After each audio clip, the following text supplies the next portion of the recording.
Assalamualaikum teman-teman. Yuk belajar sama aku, Kino si beruang lucu. Tik tik tik bunyi hujan di atas genting. Kok malah nyanyi? Teman-teman, siapa nih yang gak suka hujan? Wah, sayang banget loh. Kino suka sekali sama hujan. Hehehe.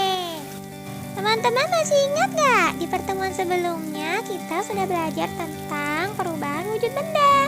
Di antaranya ada menguap dan mengembun.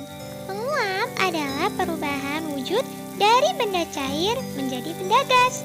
Kalau mengembun adalah perubahan wujud benda dari benda gas menjadi benda cair. Nah, kedua perubahan wujud benda ini ada hubungannya loh dengan hujan. Mau tahu? Yuk simak video ini sampai selesai ya. Tujuan belajar kita adalah anak-anak setelah menonton video ini dapat mengetahui siklus air dan dapat mengetahui konversi waktu. Sebelum mulai belajar baca basmalah dulu. Baca basmalah, baca basmalah, baca basmalah, baca basmalah dulu. Bismillahirrahmanirrahim. Tahu tidak teman, hujan merupakan rahmat dari Allah Subhanahu wa Ta'ala. Karena saat turun hujan maka akan menyebabkan tanaman-tanaman menjadi subur. Bayangkan kalau nggak ada hujan, kita pasti akan kekeringan. Hujan merupakan salah satu fenomena alam turunnya butir-butir air dari udara karena proses pendinginan yang terjadi di sekitar kita. Hujan terjadi melalui suatu siklus yang disebut siklus air. Siklus air adalah proses perputaran air yang terjadi selama terus-menerus dari permukaan bumi ke atmosfer dan kembali lagi ke permukaan bumi. Mau tahu bagaimana prosesnya? Yuk perhatikan penjelasan dari Pak Guru berikut ini. Hujan itu terjadi karena perputaran air di bumi. Awalnya dari air lautnya menguap karena terkena sinar matahari. Uap tersebut terus naik ke atmosfer. Setibanya di sana, uap tersebut mengembun lalu berubah menjadi titik-titik air yang akan membentuk gumpalan awan yang kecil. Awan yang kecil itu semakin lama akan berubah menjadi awan yang besar. Awan besar tersebut semakin lama semakin banyak berisi titik-titik air sehingga terlalu berat untuk berada di udara. Saat inilah titik-titik air itu dijatuhkan ke bumi dalam bentuk tetesan-tetesan air yang kita sebut hujan. Hal itu terus terjadi berulang-ulang. Memang hujan sangat dibutuhkan oleh semua makhluk hidup. Jika hujan tidak datang, tentu makhluk hidup akan kekurangan air. Begitu pula sebaliknya, jika air hujan turun berlebihan, ia bisa menjadi bencana tanah longsor dan banjir yang menakutkan. Nah itu tadi teman, proses terbentuknya hujan melalui siklus air. Ternyata ada tahap-tahapnya ya. Tahap pertama adalah evaporasi, yaitu menguapnya air laut. Tahap kedua adalah kondensasi, yaitu berubahnya uap tadi menjadi titik-titik air yang kemudian menjadi awan. Dan tahap yang terakhir adalah presipitasi, yaitu turunnya titik-titik air hujan ke bumi. Nah, supaya teman-teman lebih paham, gambarkan proses terjadinya siklus air.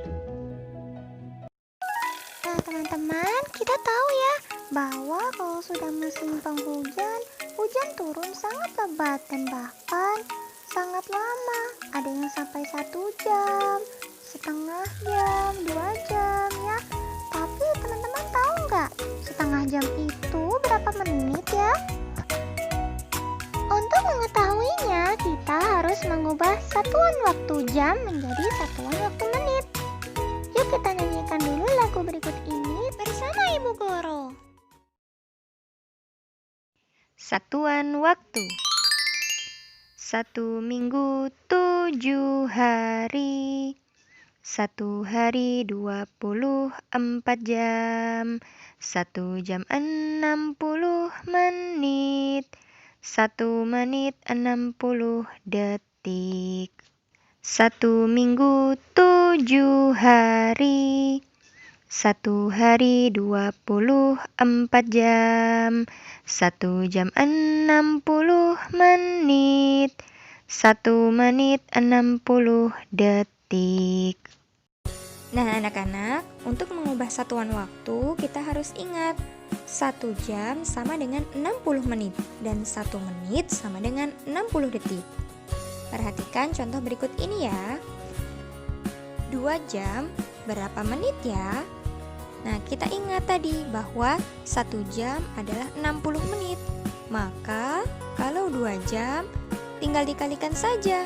2 dikali 60 menit. Bagaimana cara menghitungnya? Anak-anak masih ingat kan perkalian susun ke bawah?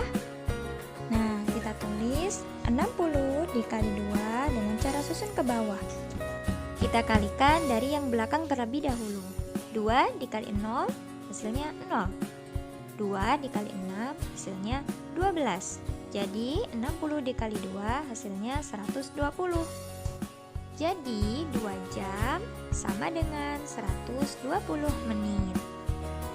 Contoh kedua, setengah jam berapa menit ya? Sama seperti tadi, kita ingat bahwa 1 jam sama dengan 60 menit. Berarti kalau setengahnya tinggal kita bagi 2 saja. 60 dibagi 2. Hasilnya 30 menit. Jadi, setengah jam sama dengan 30 menit. Contoh ketiga, 1 menit 20 detik berapa detik ya? Nah, karena hasil akhirnya yang diminta dalam satuan detik, maka kita ubah semua satuannya menjadi detik. Kita ingat lagi, 1 menit diubah menjadi detik, hasilnya 60 detik. Kita tambah 20 detik. Karena satuannya sudah detik, maka tidak perlu kita ubah lagi. Tinggal kita tulis ulang. Karena satuannya sudah sama-sama detik, sekarang bisa kita jumlahkan. 60 detik ditambah 20 detik, hasilnya 80 detik.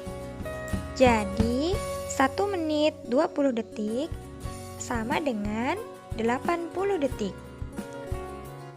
Nah, bagaimana anak-anak? Insya Allah mudah dipahami ya. Supaya lebih paham, kerjakan latihan berikut ini.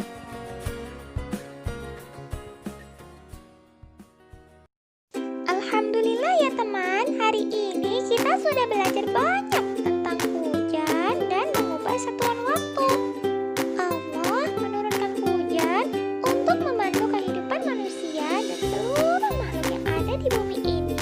Oleh karena itu, ketika hujan kita harus banyak-banyak berdoa sebagai tanda syukur kita kepada Allah.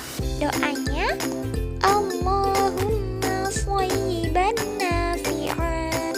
Artinya, ya Allah, turunkanlah pada kami hujan yang bermanfaat. Terima kasih ya teman-teman sudah belajar bersama Kino hari ini.